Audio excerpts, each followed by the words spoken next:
the New England Patriots signed the right guy. Let's talk about it. My name is Aaron. This is Sports Talk Patriots.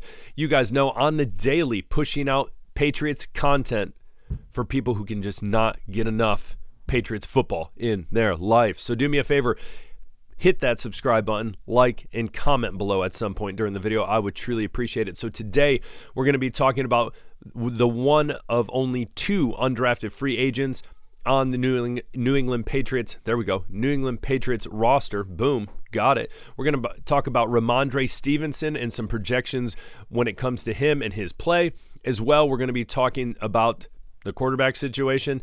And at the end, we're going to top it all off with a little cherry on top. A trade. What could have been, and thank goodness it did not happen. So let's jump right into it. So we're going to be talking about undrafted free agent Del Pettis. So Del Pettis was signed. He played at the University of Troy, started as a true freshman, and is a safety. And it says a lot that he made this safety squad because you have Duggar, you have Peppers, you have Hawkins, a bunch of studs. So it says a lot that Pettis able to show, hey, he has the potential with that depth, young player, and he has what I love to say as that dog mentality. All right, so what I love too about here is he talks about essentially the fact that, hey, I thought I was going to get picked. I thought I was going to be drafted one of the 3 days. Was not drafted. Teammates were drafted. Super upset. And it was one of those things, if you've ever seen like Ramondre Stevenson, when he got drafted, he could tell you all the wide receivers that were drafted before him. So it was one of those things where Pettis, hey, I'm better than that guy. I'm better than that guy. And I love to see players like that just because they are out there to prove people wrong. So this is the type of guy that the New England Patriots, you want them to sign, especially when he's going to be training underneath players like Jabril Peppers, Kyle Duggar. So just kind of coming under their wing, their leadership, and it's going to be awesome. Hopefully he's a player that can develop under those guys and then eventually become a starter one day. But I love this last quote. He said, "I'm here. I got my foot in the door, but I'm not finished. I feel that wholeheartedly. I got a lot of goals for myself. I got a lot of ambition and drive, and I'm going to take it day by day to continue to show everybody why I'm supposed to be here." I love it. I love that kind of stuff. Comment below what when it comes to players like this, are you pumped about that, or is it something where you're just like, all right, man, whatever, you're an undrafted free agent, like, get out of here? Because I love seeing this stuff because it shows, hey, I'm here to fight every day. I want to prove myself every day, and I want to prove everyone wrong. So comment below. What do you think? Do you think, hey, do you love Pettis on the team and this kind of attitude? Or do you think it's, hey, he's probably going to be on the team for a year and then he's probably going to be dropped? What do you think? Comment below on that. Next, huge projections when it comes to Ramondre Stevenson in his stats, touchdowns, rushing yards, all those different things for the 2024 NFL season. Coming for you from Yahoo Sports. I have not used Yahoo Sports since probably middle school, but they are projecting that Ramondre is going to be racking up around 1,200 yards and is going to have 14 touchdowns on the ground. That is wild. Now, Yahoo Sports must know something about this offensive line that you or me do not know, because I would say 1,000 the yards, sure, I can see that. The touchdowns, that tells me one of two things. The line gets it together eventually, or the fact that the passing game is just rough. We get into the red zone and we literally just pound. Now we know AVP he loves running the ball. He loves solidifying the run.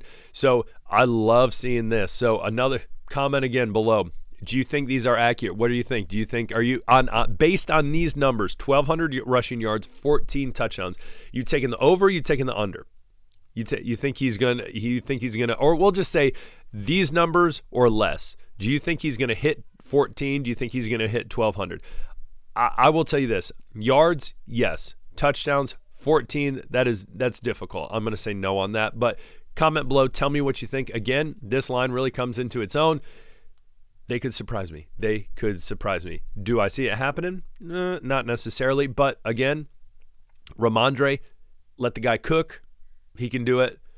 Anything is possible. You know, you're telling me there's a chance. Lloyd Christmas, Dumb and Dumber.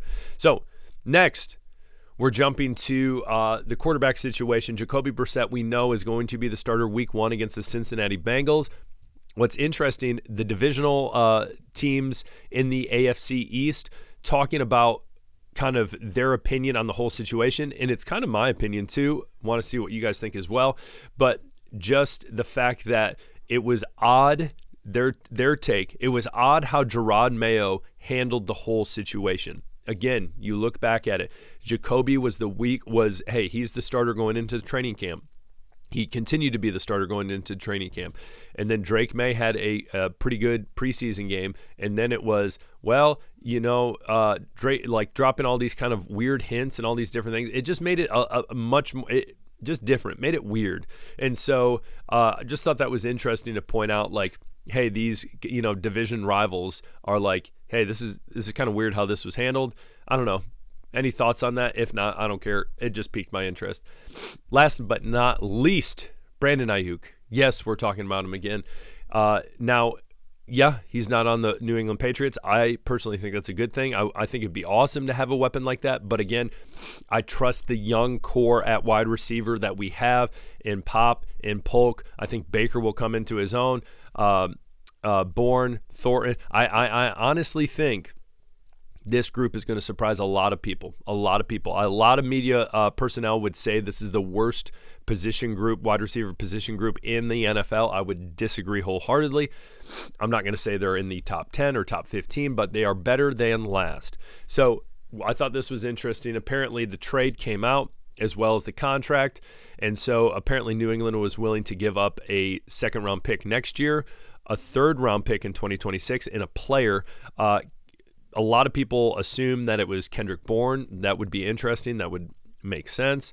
And so, but then as well, they were willing to extend him and pay him $32 million a year. Have mercy. So again, it would have been awesome to have him. It would have been great. But Brandon Aiyuk, best of luck wherever you go. Best of luck for the 49ers. You go ball out. So that being said, we are about to, it's Labor Day. We are in week 1 of the NFL season. Thursday, we have our first game. Then we have a game Friday, and then college football Saturday. And then guess what? Sunday at 1 p.m. Eastern time, we will be watching New England Patriots football. Oh, we're almost there.